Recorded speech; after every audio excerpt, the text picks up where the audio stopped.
Tuesday, July 5th, 7 PM. Roll call. Cron, Langen, Yes. Andy Davis, Yes. Shaw, Yes.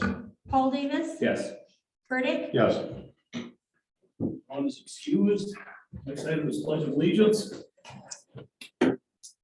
With allegiance to the flag of the United States of America and to the republic for which it stands, one nation, under God, indivisible, with liberty and justice for all. Confirmation approving meeting notice. Meeting notice was posted on Friday, July 1st, at the library, the city hall, the post office, and the city website. Thank you. Council acceptance of agenda. Move to accept agenda. Second. Any discussion? Hearing none, roll call. Oh, I'm sorry. Burdick, Yes. Paul Davis, Yes. Shaw, Yes. Candy Davis, Yes. Langen, Yes. Motion passes. Personal appearances for non-agenda items. Anyone in the audience that wishes to speak on anything that is not on the agenda? Okay, we're going to move on to the minutes from June 20th.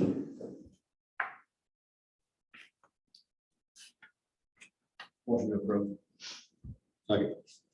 Is there any corrections or additions? Yes, if you could follow through page 1, under finance, follow through what we talked about the minutes from before. Alcohol ticket sales end at 11:30 PM. Alcohol serving stops at midnight.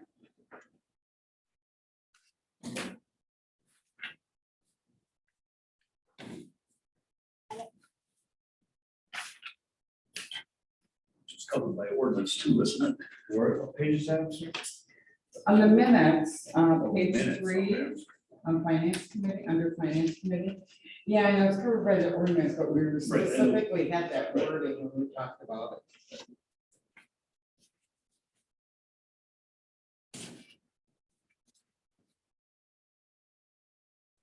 Find it. Motion and second, okay with that amendment? Yes. Yep. Anyone else? Roll call. Paul Davis, Yes. Burdick, Yes. Shaw, Yes. Candy Davis, Yes. Langen, Yes. Motion passes. Committee reports, Andy, finance. Finance met this evening at 6:30. Motion to approve bills and payroll in the amount of $195,526.64. I'll second. Any questions on the bills? Hearing none, roll call. Candy Davis, Yes. Shaw, Yes. Paul Davis, Yes. Burdick, Yes. Langen, Yes. Motion passes. There were no license applications to consider. Motion to approve public event packet for Edgerton Tobacco Days Car and Truck Show, waiving all fees. I'll second. Any discussion? Hearing none, roll call. Candy Davis, Yes. Shaw, Yes. Paul Davis, Yes. Burdick, Yes. Langen, Yes. Motion passes. Motion to approve the library's requests for funds for meeting rooms in the amount of $50,000 contribution from ARPA funds. I'll second. Any discussion? Yes, I wanted to ask a question. I listened to the discussion during finance and I just was kind of wondering, not wondering, I think it's probably time we initiate the discussion on what we do with all of the ARPA funds. I know there's been lots of talk about different projects that could be eligible. So I kind of feel like by doing this project is maybe cutting in front of the line. Not saying it's not a worthy project, but it just seemed out of order. We've waited a long time to discuss what we're going to do with those funds. So I'd be for starting that process rather than approving something that isn't, while needed, isn't an emergency. And so what would your recommendation be in terms of going about that? I don't know, so I assume you heard that there's, Ramona gave us the update on how much is in there and all that, so I think you're well aware of that. So your concern is that there's already earmarked projects that would go over that $590,000? It's not earmarked. We haven't had to have the larger discussion as to what to do with all of it.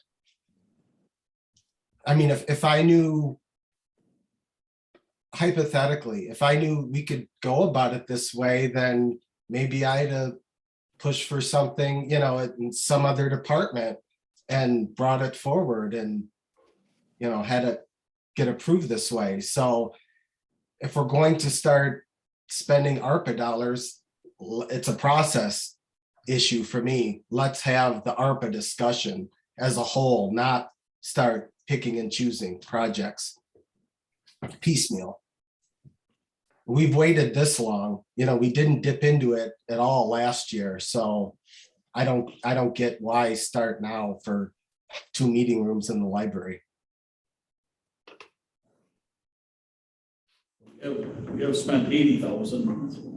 Right. Some, right, we'll have discussion on the total amounts. And I'm sorry, that 80,000, can you remind us what that went towards? Certainly. There were a couple of items that were, if you remember when the ARPA funds were first announced, it was very restrictive. It is no longer. So in last year's budgeting process, there were a couple of projects that were really in line with what the ARPA funds were regarding utilities. So it was the meter readers for water utility, which upgrades our meter reading, and that's a reduction in operating costs over time. So that pays itself off over time. The second one was our GIS mapping, also very much related to utility. It was really right in line with what the initial ARPA funds were to use. Those were 2 projects that are about $40,000. There's been discussion at various levels regarding the commercial lead laterals. We're working on the lead lateral replacement project. Commercial is not eligible for DNR funding. So utility, and I believe also the council has acted on, that's the way we would fund the handful of commercial lead laterals that are out there to be replaced. Receiving software, that was an upgrade module to all of our kind of enterprise software that we use here. Again, staff reduction in staff time, savings over time. And the last major thing was a fire district contribution of almost $12,000. So that's where we took the 82,000. And so Casey, how would you say we go about this planning? Because we'd have to have those items identified and then have a discussion around the amounts and timing and all that. Here's my concern is that we have this quote now that had already been rebid once because we went through this for the initial grant and now it's coming back up. So we had it rebid and bluntly prices went up as you would expect. If this is going to continue to be a process that's going to take months, we're gonna have to get it rebid again and probably pay additional monies for this amount, right? And so I'm not sure I understand or agree with your concern that I agree with, I don't want anything to jump the line. That's not fair and I'm all about being fair. But I'm struggling with ARPA and what it's there for. This feels like it's right there, right now, more so than a utility, more so than, I mean, this is what I think the ARPA funds were for.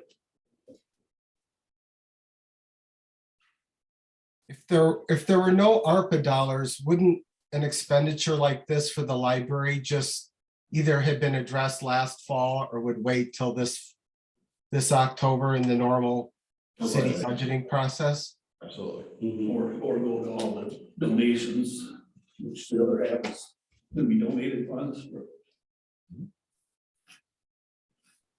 As for the process, I mean, I guess that's up, you know, to the mayor and staff as to when we just have the discussion as to how we want to use these dollars.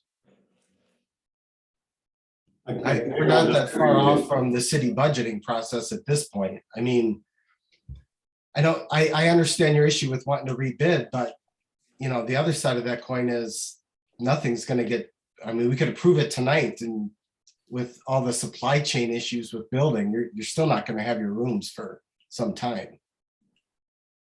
I agree. I do think we'll be closer to locking in pricing. But I can't argue with the supply chain. All of us know that's a reality for everyone. Yeah.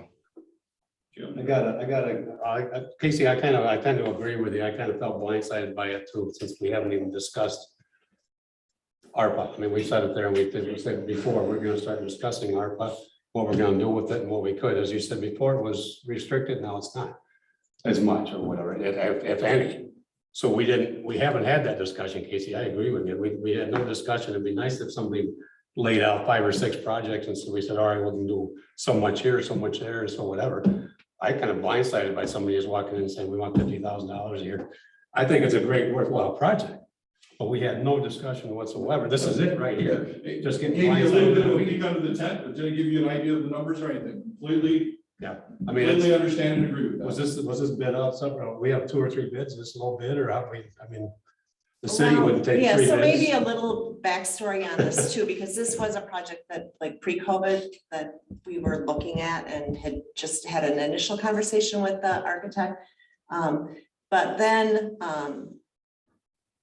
like there was a grant opportunity, the neighborhood reinvestment project with ARPA funding, which this, like, it just matched the description. It did not match the price, I guess, right? And in the end, they said it wasn't a big enough project, but so it really fit what those ARPA guidelines were. And then we recently found, we did not get it, which is what has led Tim to coming here tonight, like this project matched that pot of ARPA money, and we would like to keep moving with this project. So I don't think it's just oh, there's some money the city has, let's, ask for it. It's a project that's been wished for and probably would have gone through like the capital project pipeline, if you will. But it matched this ARPA project so well. And so the company that came to do, we just had one architecture firm come, and they are kind of the main ones that do library projects in the Midwest. So they gave us several proposals. I think it's very worthwhile, and I'm glad that it fits perfectly with the old ARPA rules and whatnot. And just like I said, I didn't mean to sound flippant when I said. No, but I hey, look don't for think money, it's quite but- as random as No. like, let's get on the agenda tonight and ask for ARPA money. But that's I where think it comes across. it's been, Tim shared that like we had applied for this grant, Right. and then shared we didn't get it, but we're still interested in the project and would be addressing city council again. And so, but that's when we like waited to get the revised budget. In the last 2 years have shown that it's probably more needed now than it was 2 years ago when you're looking at it originally. Would the council have a working session? And as opposed to having it at a regular meeting, does anyone have any thoughts on that conversation? Well, I think it's gonna be a big enough conversation, it would be its own meeting. ARPA? Yeah. Oh, Yeah. And you want to do that before we start budget discussions or incorporate it into that? Well, that's what I was wondering too. Yeah. Can we discuss this now or not? Getting too far off the. It is close, but I understand Alderman's point is that he's arguing that this is not appropriate at this time, and so because that is part of his argument, I understand this would be. I don't think we crossed the line, we're close. So something with respect to that, Casey, I agree with you. I've been, noodling over the whole ARPA thing and where are we at with things. But I don't want to tie our hands either, that if we say, okay, this is the money that we have for ARPA, let's utilize it for this, and let's say we have 8, 10 things. And something else comes up that we're not thinking of, but we already pegged the money for this project. Now what do? I kind of also like the idea that as things come up, if it fits the need for ARPA, do it. And just, you know, I hate to pigeonhole ourselves into, we're gonna use it for these 5 or 6 things, and then something else comes up, then what do we do? Now. I want to add one thing to what you're saying, Candy. I follow that, and I want to flip that coin and look at it this way. This $50,000 to the library isn't a huge amount of money. It's something that could, you know, survive the budgeting process through the normal city budget. What I kind of thought we were going to look at for ARPA funds were big projects that could save us money in the long term. So yes, 8 or 10 projects may come along that fit the definition of being used for ARPA, and we pay for them all along. But then we never discuss the big $400,000 project that we'd never have the money to do any other time in a normal city budget. But we could have done it that one time with ARPA. And we haven't had that discussion yet as to what those types of things could be. So I'm just saying it's July and, you know, budgeting's October, like it's not far off to, you know, to wait and have this discussion. I get it, but I wonder if we had that big of a project, would we be borrowing for it? Well, but Depending on what it is. I think that the pre-budgeting discussion about, we recently did a borrowing, we had some grants, we've been successful at, those grant monies are not gonna take the place of other projects. It wouldn't be a bad beginning of the conversation about how do ARPA funds fit into the bigger picture of financing projects. So it is probably timely and certainly is a good precursor to the regular capital planning that we start our budget process with anyway, which is a few months away.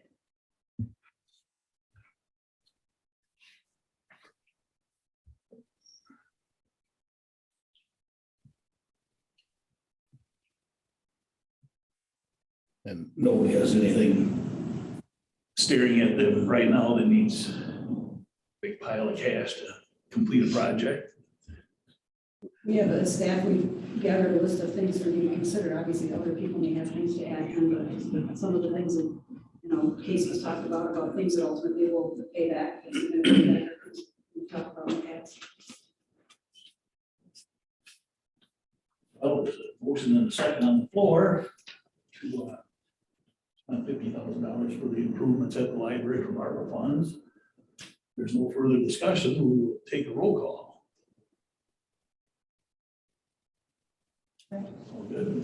Roll Candy call. Davis. That's you, Wendy. I was waiting for someone to say Just something. kidding. Candy Davis, Yes. Shaw, So I'm still on a yes. Paul Davis, No. Burdick, No. Langen, No, Motion fails.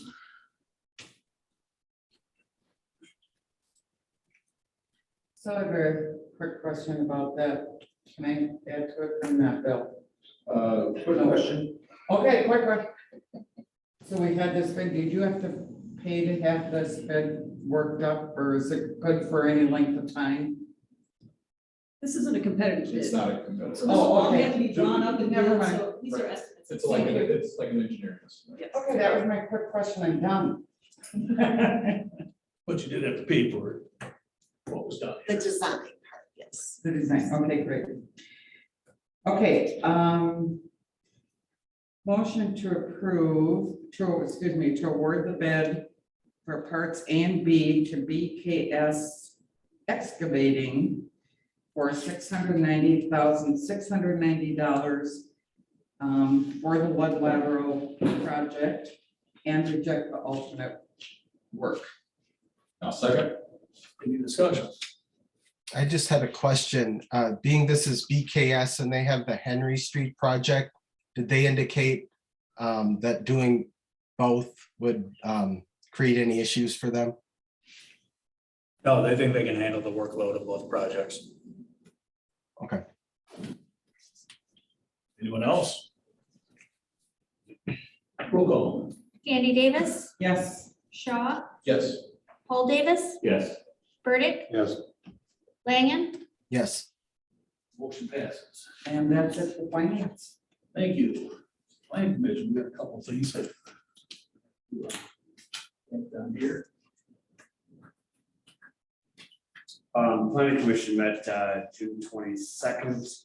A couple of public hearings, one pertaining to building an apartment on I think it's 14 West Fulton Street. The upper apartment upstairs, that's going to involve like moving the staircase or the back and all that. That was a public meeting we had, and then also there was one regarding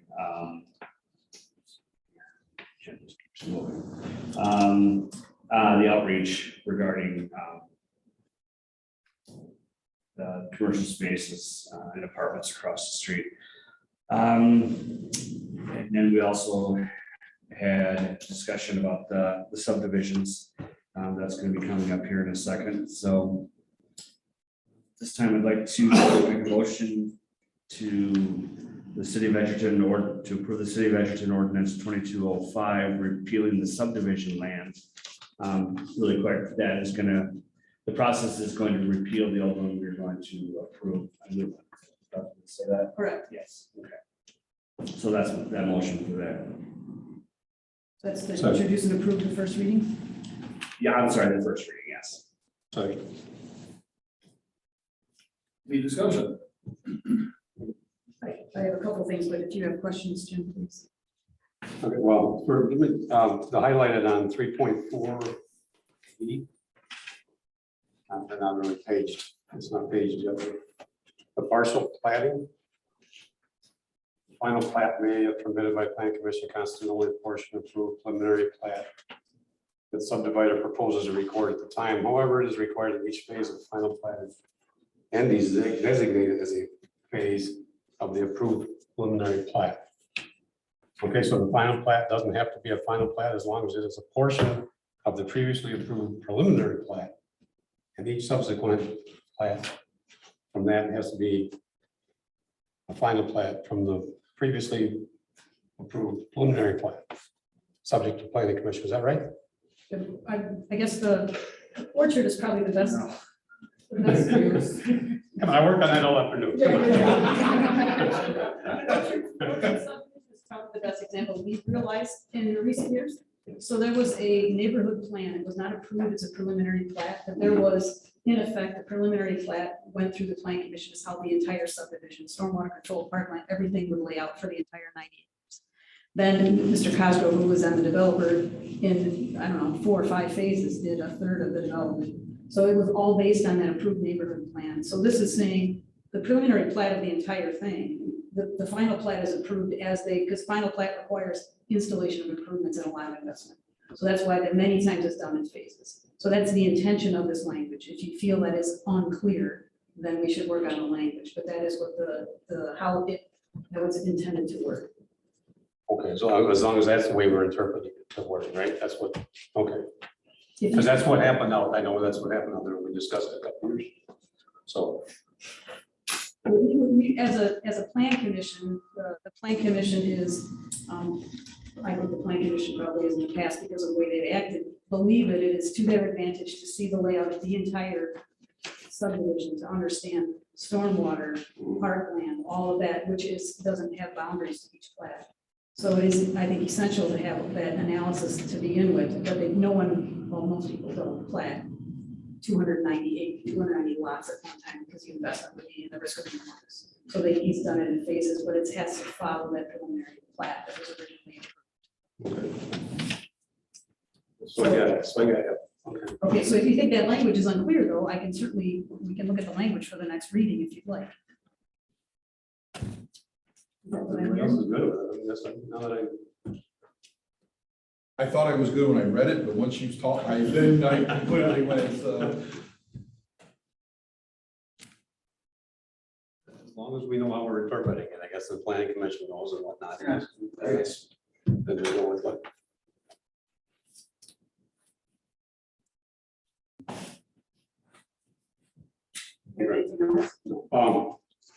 With a double negative, you got 8.4. Okay, and the number. Clarify 8.4, there's a sentence that's just ugly, that'll be cleared up. Wait a minute, what was that? There was 8.4, like the 6th line down. Those road pavement surfaces, surface pours, shall not be constructed no earlier.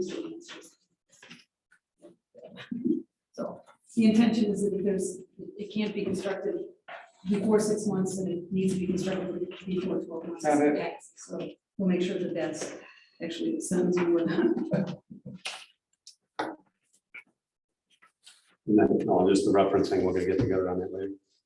The Yeah. reference numbers. This is, as you all know, we're working on a recodification of the entire code book, so this will be incorporated. So we haven't spent a significant amount of time trying to tie the numbers out. But Jim has pointed out that there may be some cross-referencing in the ordinance that has to be cleared up. We will make sure that through the codification process as well as the adoption before it gets here to make sure those are, the references within the chapter are correct.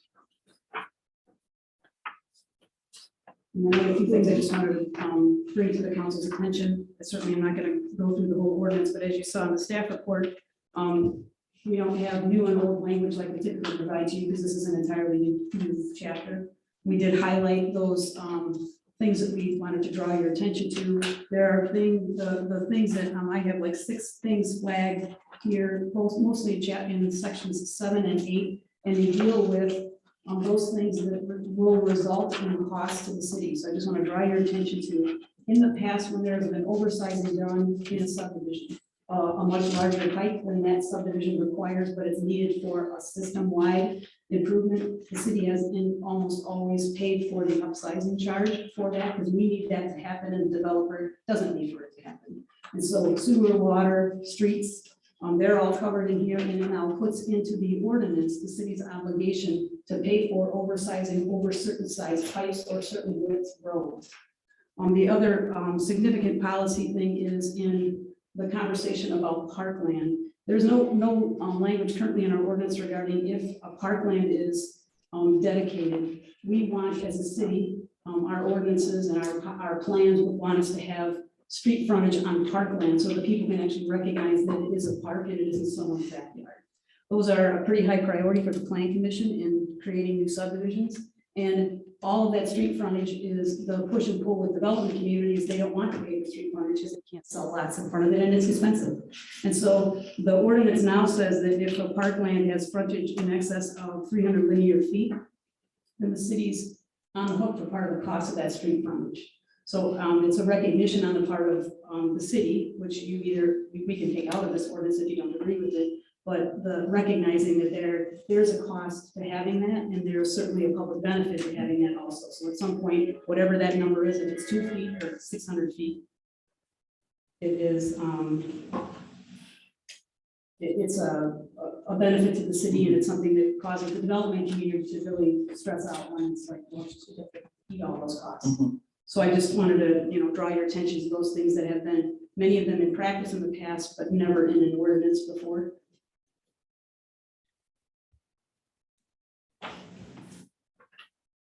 Any other questions?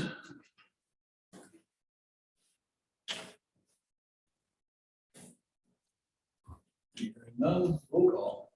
Paul Davis. Yes. Burdick. Yes. Shaw, Yes. Candy Davis, Yes. Langen, Yes, Motion passes. I'll make a motion to approve an extraterritorial land division for Fox in section 5 in the town of Fulton. Any discussion? Hearing none, roll call. Paul Davis, Yes. Burdick, Yes. Shaw, Yes. Candy Davis, Yes. Langen, yes, Motion passes. And make a motion to approve an extraterritorial land division for Middleton in section 25 in the town of Albion. Second. Any discussion? Hearing none, roll call. Paul Davis. Yes. Burdick, Yes. Shaw, Yes. Candy Davis, Yes. Langen, yes, Motion passes. And finally, I'll make a motion to approve an extraterritorial land division for showers in section 15 in the town of Fulton. Any discussion? Hearing none, roll call. Paul Davis, Yes. Burdick, Yes. Shaw, Yes. Candy Davis, Yes. Langen, yes. Motion passes. And that's it for planning. Thank you. Fire district. Our next monthly board meeting will be Thursday, July 14th. And we have Chief here to give us an update on call volumes and others. So on behalf of the district, thank you very much to the city of Edgerton, all 5 of our municipalities that provide funding to help us get through the wage issue. And so we appreciate the support from the city of Edgerton. I just want to acknowledge that because it was rough. In terms of the impact of that, the bleeding has stopped. We have not lost any additional staff since they were made aware that it was being worked on. We actually had our final meeting with the union this morning because this involves having to amend an existing collective bargaining agreement to implement the new rates. That has been very positive. Obviously, it was real easy when you walk in and go, hey, we're gonna give you some money. So that's moving along, and we expect the union to, again, being positive in this, we expect them to ratify their half of it this weekend. They have a meeting scheduled with their employees, and then it'll be in front of the district board at our meeting next Thursday. So that's where we are on that one. Run activity, you're going to see a whole different tenor from me. I'm going to stop talking about the fact that it's continued to be busy because that appears just to be the norm. It is. We had 106 calls for the month of June. 13 of them were simultaneous. So we're continuing that trend as well. And we've been able to keep up with it and do a pretty good job. So it just seems to be the new norm for what we're dealing with. In terms of the discussions with Milton, Lionel, Harmony, Johnstown, I'm getting much better at getting all those up. Attorney Morgan has been working with us on it, so we appreciate Edgerton helping us with his expertise. The final revised intergovernmental agreement will be the final draft, I guess would be the way to say it, right, Bill? The final draft has been reviewed by the attorneys. It's going to be reviewed with the petitioning municipalities, and then the board assumably we'll set something up to deal with our existing municipalities, right? Because there's 2 sides to this equation. So it's moving along and moving along. I don't think I said that. I think that's it. Oh, financially, we're still in the green. And on a high, we're doing okay. How was the weekend? Holiday weekend?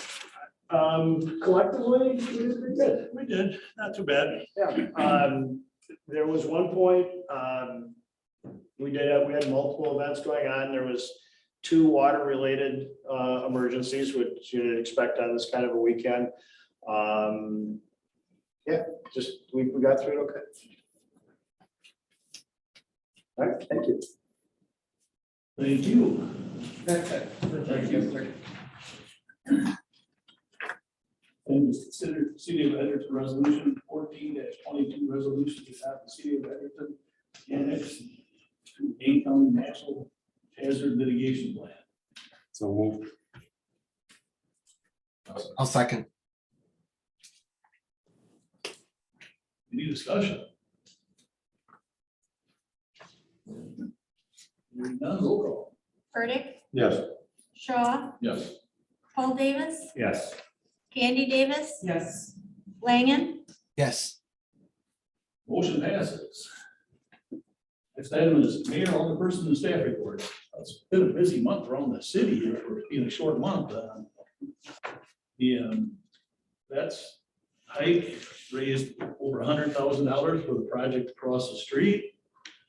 The Lions Club looked like they had a real good turnout Sunday out at the park. We have a concert in the park tomorrow, hopefully, if the weather holds off, with Pink Houses. And then Tobacco Days is less than 2 weeks away. So, busy month and odd month. Anybody else have anything? Hula hoop program on Thursday at Racetrack Park. I know you'll want to be there. 2:00, summer reading. Say that. Hula hoop? Hula hoop. Okay, just checked it. She's bringing 100 hula hoops. Wow. Do I need to put a second ambulance under it? Save a seat for me. Okay, if there's no one else, we have this closed session item. Motion to go into closed session pursuant to Wisconsin statute 19.85 deliberating or negotiating the purchasing of public properties, the investing of public funds, or conducting other specified public business whenever competitive or bargaining reasons require a closed session. Discuss and consider land sale. Second. Any discussion? Andy Davis, Yes. Burdick, Yes. Paul Davis, Yes. Shaw, Yes. Langen, Yes. We are in full session.